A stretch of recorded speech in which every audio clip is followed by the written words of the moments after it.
So what are we talking about today? We're talking about the definition of compliance, right? So, what is the definition? To act a process of doing what you've been asked to do or ordered to do, right? But what does that mean from a professional service organization world?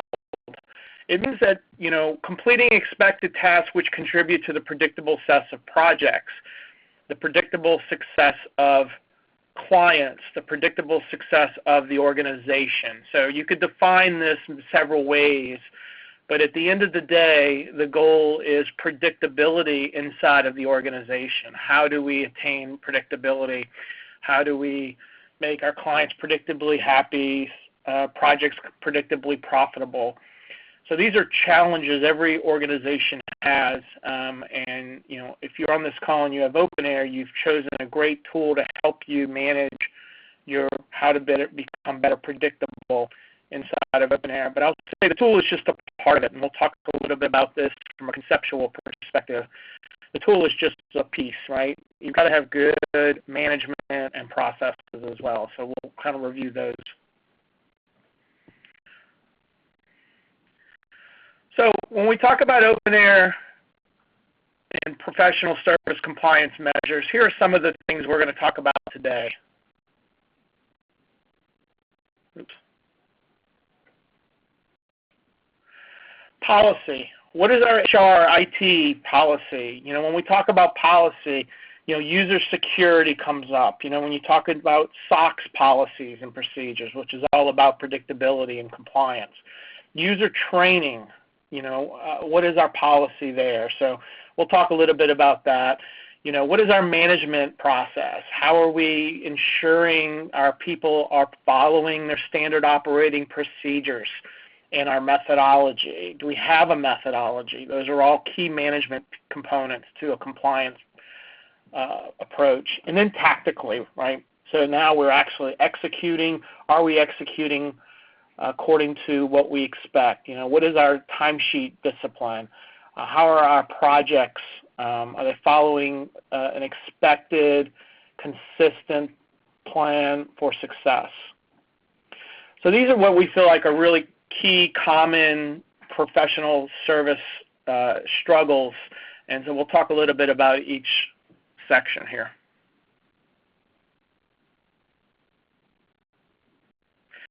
So, sorry, slide deck is not behaving. So when everyone is implementing an OpenAir tool or any tool for that matter, right, you've got to determine, what is the security that our organization requires. We work with some organizations where they give everyone access to everything and they have very open security processes and policies. And we work with a lot of other customers that are very security conscious. And so it's okay, everyone is different, every organization is different. What I'll say is if you, have a security process and standard operating procedures, just make sure that you stick to it and implement it, whether that be a more open or a more closed security profile. In OpenAir, what does that mean? It means what are our roles in our users? How do they define our security inside of our OpenAir system? And some of the, who can create what objects, who can modify what objects, who has access to what objects. So a lot of the, as everyone is aware, the roles are a key component. What we see a lot is where roles start to spin out of control, or from the initial role no longer works, so now you're creating new roles, and you've got people in one-person roles. We don't know if our roles are compliant based on what we expect. So one thing I often tell customers is, obviously, it's best practice to minimize the number of roles you have if you can, and make sure that you understand if there's a project manager role, what is a project manager allowed to do, not do inside the system, and be consistent with that role. Try to avoid one-off roles. Those can get very dangerous. It's a slippery slope, because now all of a sudden you end up with not just one-off role, but you end up with multiple one-off roles. And at that point, you really have no security or access process anymore, and you've kind of broken your standard operating procedures. There's a great report, if you're not aware of it, and under Advanced Reports, there is a role report that allows you to compare role against role, which is great because it's kind of difficult without it to determine are roles properly set up. So under Advanced Reports, you can kind of see what the roles, what permissions each role has versus another, and allow you to kind of audit those and make sure they are compliant with what you would expect. So I do recommend, if you're not aware, if you haven't done this, kind of re-review your roles. It's something you're going to probably want to do, every so often, just to make sure that everyone has the right permissions. And of course, you can't talk about OpenAir roles without talking about OpenAir filter sets. And these key ingredients kind of work hand in hand inside of OpenAir. And within a filter set, what are we defining? What access of data do people have be able to look at? So, again, we see companies with both extremes. We see smaller companies that have a wide open filter set. We see a lot of larger companies that want to limit the data that people have access to. And so, why would you want to limit the data? It's easy to get, in OpenAir, you get lost in OpenAir from the amount of data that's available. People could get sidetracked getting into data that has nothing to do with them. So generally, there should be some sort of a data security model that you'd want to implement, and filter sets would be a key component of that. Defining what folks see when they log in, and so obviously you have multiple levels of security around your data. So, a user inherits a filter set, and actually, I'm not sure if you're aware, but you can actually have multiple filter sets. And this is where I see this for managers or director level type folks, where their day-to-day, they live in a local filter set to their business unit or to their country or their region, because they don't need to be able to see across the organization. But from time to time, they do need to be able to see across the organization. And so, if you actually assign multiple filter sets to a user record, you can actually toggle between filter sets underneath the menu that comes down on the right under your name and your role. And you can actually change filter sets to jump from one to another. So we've not used this often, but we have used it in a few cases where organizations have the business requirement. We've also run into filter set challenges where one filter set across the entire system is not enough. I may want to be able to let you see everyone in the resource module so you can see where all the folks are scheduled or booked, but when you go to the timesheet module, you should only see your own timesheet. So these two filter set requirements are counterproductive against each other. So you can actually go in and create module-specific filter sets. So within the user record, you can create a filter set that says I can only see myself, and then you can go in and create a module-specific filter set within the user record to limit expense report module, timesheet module, or other modules.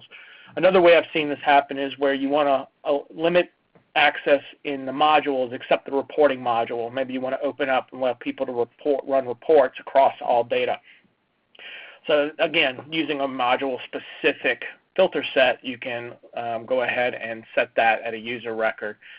And those are some things we've seen with managing data. What I'll say across every organization is that organizations do struggle with is, are we training our users appropriately, right? What does our user onboarding look like? So obviously there's an initial training when you implement OpenAir or any tool, but then you're constantly adding new users. What does their training look like? How are they expected to understand your security, understand what their responsibilities are? So I would say it's really imperative that not only do you have an initial training program, but also an ongoing and regular training reinforcements. Someone responsible, an admin should be constantly looking for particular issues. Lunch and learns are a great idea to be able to share data, answer questions with your users. So just make sure that you have regular touch points, consistent onboarding, and regular ongoing training for your users. Obviously, that's key to being able to continue to be compliant within the OpenAir tool or any tool.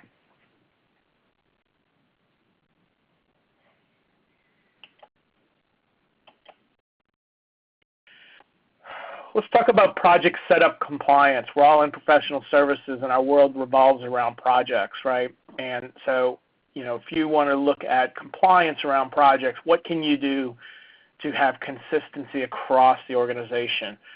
Obviously, you're all familiar with using project templates. We always encourage our customers to try to be able to templatize their projects.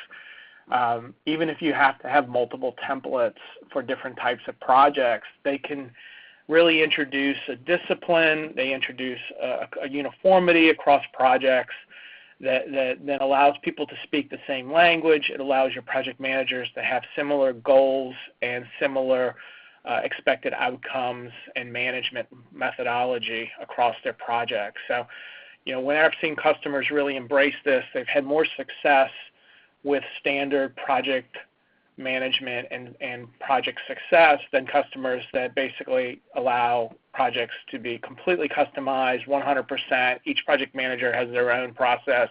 They manage different ways. There's no consistency, hard to measure across projects, and the outcome could be potentially difficult to predict. So managing your project templates and the types of projects is really, we feel like, is a key component of success. But it's not just the project setup, right? It's also the project data that resides in a project. And what we see a lot is organizations throwing a lot of custom fields on a project form, which is perfectly reasonable and not unexpected. But you need to make sure that people are only seeing what they should see. And if you need to enforce data rules, make sure you're using the form permissions and the permission rules inside of OpenAir. The permission rules can be really powerful in helping you enforce your data compliance within your projects, right? If this is a U.S. project, then this field is required. Or if this is a U.S. project and this drop-down has 10 drop-down values, you can limit which drop-down values are visible to help in, aid in more of a uniformity and end user satisfaction in working with the product. So using form permissions and permission rules, we recommend having clean forms when people only see, again, is really a key component of success. Do you have project setup checklists? What is a list of to-dos when a new project is set up, whether it's set up manually or it's set up through an integration with a CRM or another system? Who's responsible for project setup?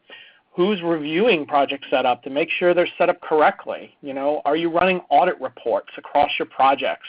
Are you missing key data in some projects? It's real key that someone is on top of this, because if you start to lax on this or you're not consistent with the way you're messaging how important this is, messaging that to your management team that these are metrics we really need to capture and we're going to benefit from, then if it's not important to the overseers and the managers, then it's not going to be important to the project managers. So it's really key to continuously check, recheck, reviews, audit all your projects set up to make sure that people are being compliant. And to that end, communicate what's expected and hold folks accountable. Holding folks accountable is a real struggle in organizations, right? You have to balance, how much of the organization gets involved versus how much you expect people to be accountable, and what if they're not accountable, what does that mean? So it's a real struggle, it's a delicate balance, but it's real important that you do so, otherwise you're going to get bad data out of OpenAir.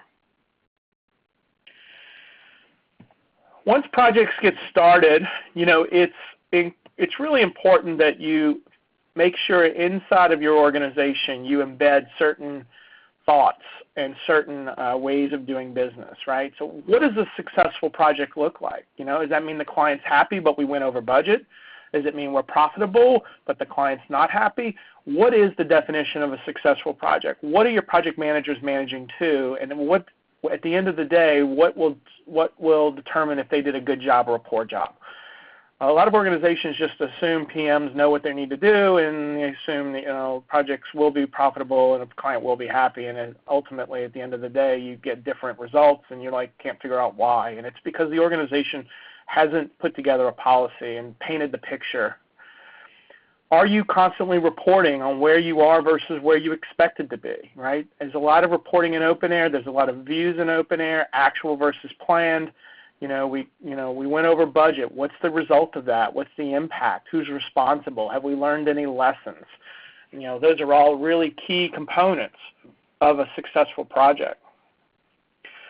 Risk management. A lot of organizations, and we encourage this, is to manage some sort of risk, whether it be inside of OpenAir using custom fields or it be outside of OpenAir, but in some sort of a way to do weekly status reports.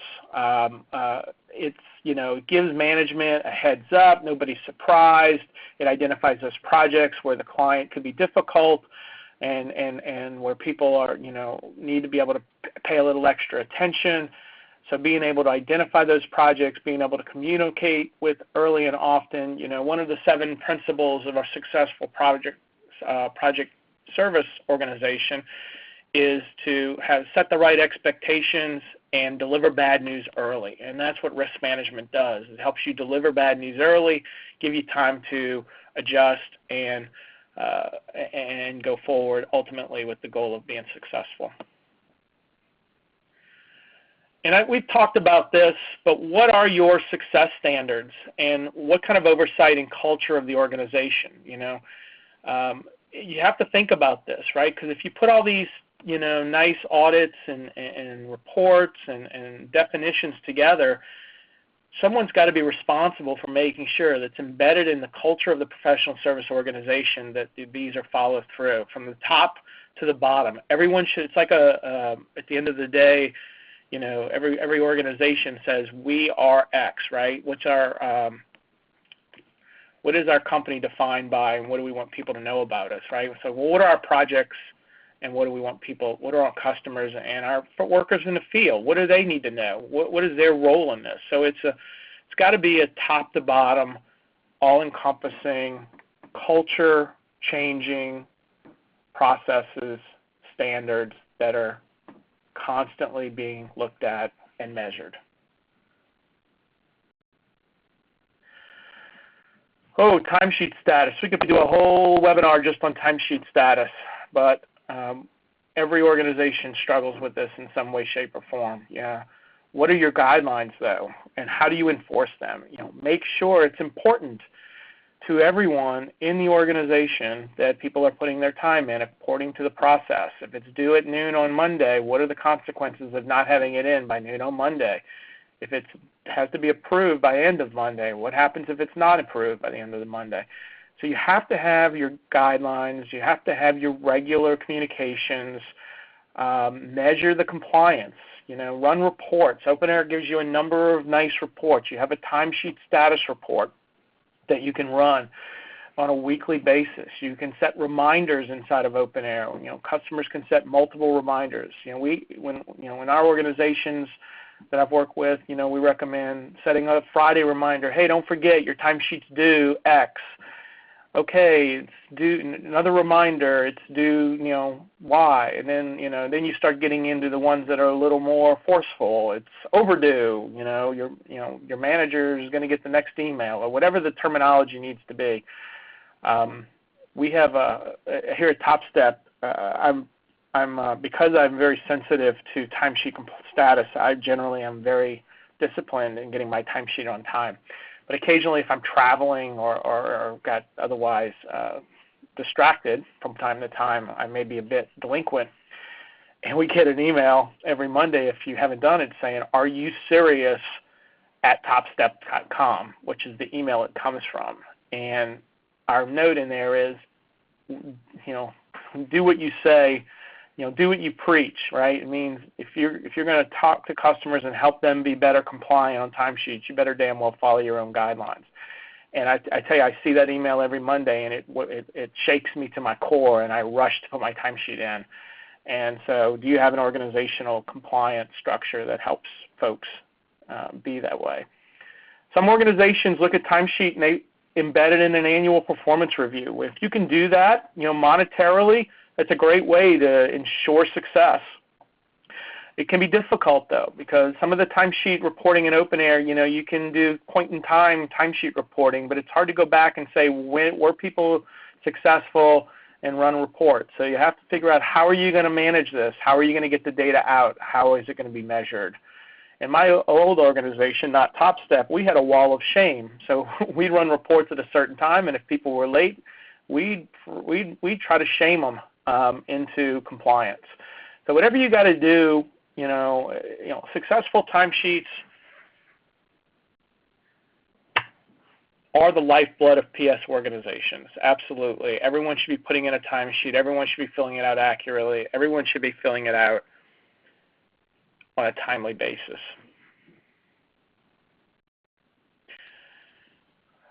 We talked about this a bit, but I wanted to dive a little bit more into, are you managing your project needs, customer deadlines? Are we learning lessons from our projects, right? OpenAir has great list views inside of the system, dashboards, reporting that you can create, managing percent complete if you're managing percent complete. Make sure that you have all of this set up. You have a plan to enforce this. You know what success looks like. And the one thing I'll say is make sure you're monitoring rogue requests, hallway commitments, because those generally, are outside the system types of commitments that can lead to trouble. And, we would have weekly meetings with our project managers, and we only reported and discussed what was in the system. And so all these, it cut down on all the hallway commitments because they ended up being, outside of OpenAir, and we, especially around resource management requests, we try to put a halt to that because it's not good for anybody.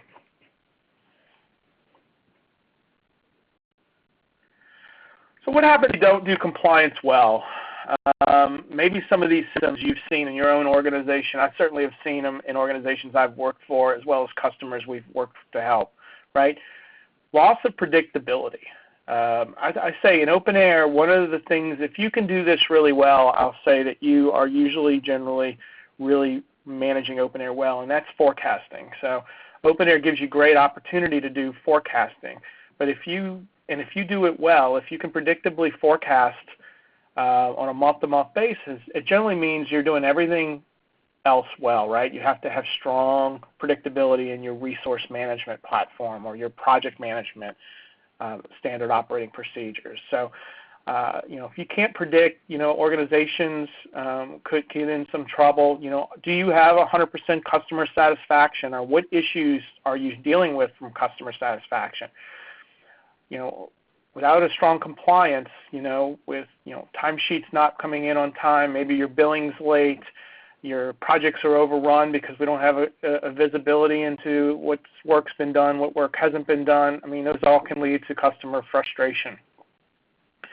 You lose, the worst thing you can do is lose credibility or damage your reputation or lose your identity as an organization.